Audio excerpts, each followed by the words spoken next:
Gordon paid an enormous amount to be Sodor's first 462 configuration engine, much bigger than any other engine at the time.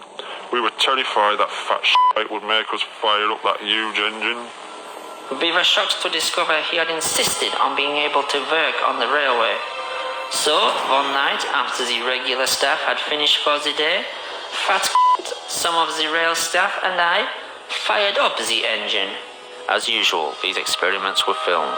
This footage has never been broadcast before. Dr. Ruth and I filmed it all. It might be a bit shaky. It was handheld. At first, Gordon complained about the heat. Then that turned to pleas to douse the fire. But the fat bastard held us back. He wanted to see what would happen. He argued he had put a lot of work into Gordon, and the chances to get him working were too great an opportunity. He was literally cooking from the inside.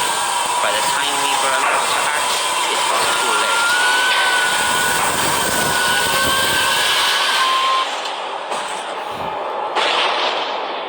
I wasn't as near to him as some of them. All I could do was run. I was lucky to get away with some singed clothes. Others weren't so lucky. The fateful few hours following the accident would seal the fate of Sodor research. The fat stopped us trying to put out the fire, insisting that any evidence would fall back on us. He kept repeating, "This was all your fault. You knew the dangers. You're legally to blame." He stopped us calling for ambulances or the fire brigade. We told him, "These are injured people here. They're going to die unless we do something." But he kept saying, "No one from the outside can come in. No one can see this." Finally, someone suggested we airlift them to hospital.